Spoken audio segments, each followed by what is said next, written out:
YouTube, Joe Walker here at Def Digits Guitar Lessons. I'm going live right now for my student Andy, who has been working on bar chords on his electric guitar. He plays acoustic and electric, so if you're in that same boat and you're working on bar chords, I highly recommend work on your bar chords on electric guitar for a couple reasons. One, it's easier. It's physically easier to press the string down and get those bar chords to sound really clear. And second, because it's easier, it's going to help you learn the precise placement that you need with your fingers on the frets and on the strings to make those bar chords clear, and that is far more important than strength. And over time you'll get a callus on this finger too, which is also great, but for the most part you got to be training your hand to get into the right position for bar chords to work, and that's a little bit easier to get the right feedback on it when you're playing on something that's more forgiving like this. So light gauge strings or an electric guitar will be your best bet. So what I want to show you today is how to take a song that might normally be played using open chords, or maybe you're looking at a chart that's got a bunch of G's and C's and D's in it where you might just play it all as open chords. Maybe there's a B minor thrown in, or in this case, what I was just playing, there was a C minor thrown in. So you might be tempted to play everything as open chords, and then that C minor comes up and you have to jump away from the open chords up to a bar chord to make it work. It might work out better if you also learn how to play it with bar chords only. Then maybe certain moments you can switch to play several bar chords in a row that could have also been open chords. If you have the facility to go back and forth, then you can do that whenever you want. So let's look at some of these chords. I'm going to take a G chord. If you're playing through a chart and you see G on the chart, you're probably just going to go to your open G. But if you want to play it as a bar chord, we need to find the root note for it. So in this case, 3rd fret down a low E string gives us G bar chord there. Let me just go through the handful of chords that I just played. It's from Desperado by the Eagles. We got G, G7. Here, I'll give you the frets for all of these too. It's fret 3, 5, 5, 4, 3, 3. Major bar chord, standard root 6 major bar chord. When we go to G7, we're going to do that, lift the pinky off. Lift that pinky off so that we get fret 3, 5, 3. Your bar is catching that 3rd fret, and then fret 4, 3, 3. That's G7, and consequently anytime we have a root 6 bar, if we want the 7th chord, we're going to go from the major, take the pinky off, and we get the 7th chord. Next we have a C major. And I play this C major bar chord as root 5 at the 3rd fret, no low E string, fret 3, 5, 5, 5. Usually a bar chord chart will tell you also need to get that high E string, fret 3, with this bar going, and technically that is part of the chord, but it's optional. All of these notes are optional. If you don't have all of the ingredients in there, they're being doubled in different octaves. So when I play this bar chord, I just get the middle 4 strings, because it's really difficult to bend that 3rd finger backwards and also get that high E string clear.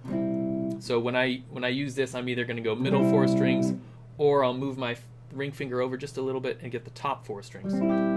If I really want to have that note on top, then I'm going to sacrifice the A string. So now my ring finger is muting the A string if I do it this way. But normally when I just grab the chord, I want the root at the bottom. There's my C major.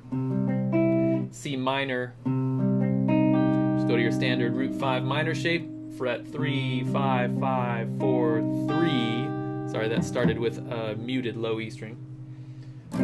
Alternatively, that C and C minor could also be done pretty easily up here, fret 8, root 6, major to minor. Next, we're looking at going back to G, I think, and then to E minor. So E minor would normally take you right there. We can also get it here, 7th fret, root 5. And this is your standard E minor like this. E minor 7, if the chart calls for that, would be lift your pinky finger. That's not a universal rule. That has happened exactly the same way 2 times in 2 different places with 2 different chords. We went from G major to G7, lift the pinky, it worked over there. E minor up here to E minor 7. It just happens to work in the same way, the same exact shape. So E minor root 5 on the 7th fret, fret 7, 9, and then 7, 8, 7 if we're doing E minor 7. And then we come to A7. Remember that major, take the pinky away. And then D7. So if we make the same transition from D major into D7, D major was like this. There's no pinky to take away. Or pinky's not in the right position, so it's not a universal rule. We're going to go from this to this. There's no more flat ring finger. So now the frets are no low E string. We got fret 5, 7, 5, 7, 5. That's our D7 chord, D7 bar chord. And that alternatively we could have done up here at the 10th fret, done root 6, D major, and then pinky off, D7. Same sound over here, just a different voicing. And I think those are all the different chord types I want to look at. Is there one more I should do? Suppose we needed, instead of this E minor with the E root on the 7th fret, suppose we needed root 6, 7th fret. If we needed B minor, if we needed B minor 7, the way we can get that is, again, take the pinky off. So normally your standard minor is like this. Take the pinky off, we get this. That sound is B minor 7. Any others? We got major, minor, 7, and minor 7. Those are your 4 primary bar chord types. Root 6, and then root 5, we've got major, minor, 7, and minor 7. We've covered them all in different places. So you've got your 4 different shapes for root 6, your 4 different shapes for root 5. You also need to be able to find your roots along the E string and the A string, the 6th string and the 5th string, to find all of those chords if you need them. What I find to be very valuable is to know when a certain chord comes up, is to know as quick as I can in my head where both of those roots are. So if G comes up first, I need to know very quickly that that's G, so I can play it here. And I also know that 10th fret on the A string is G, so I can play it here. So here's how you can map those out. We need to name all of the notes going up on each of those strings, following a formula, and then you just got to memorize them. So I can give you a quick way to memorize them. So we got E and F, B and C are 1 fret apart. Everything else is 2 frets apart. So I'm going to do this very quickly, but you'll have to do the studying. E, F, G, A, B, C, D, E, going up in the E string, and then the A string, same thing. A, B, C, D, E, F, G, A. That's how you can find all of those notes and figure out where they all are. Write it down. Make a little diagram of yourself with the E string and the A string and write down what all those notes are. So then you can use that diagram that you made when a chord comes up. You can say, well, I can do my G here or here. I can do my E minor here or the open one or all the way up here at the 12th fret. Sorry, minor. Or I can do my D7 here or here. If you know where both of those are, then you can play through the tune navigating within a smaller range of the fretboard. You won't have to do like G here and then D all the way up here. You can, if you remember that D is just right there, you can get to it a little closer. And then you have different versions of the song that you can play. Like instead of G, G7, C, C minor, all of them here, you can also do it here. G, G7, C, and C minor, and that just has a different voicing to it, different emotional feel, playing all of those notes way up high.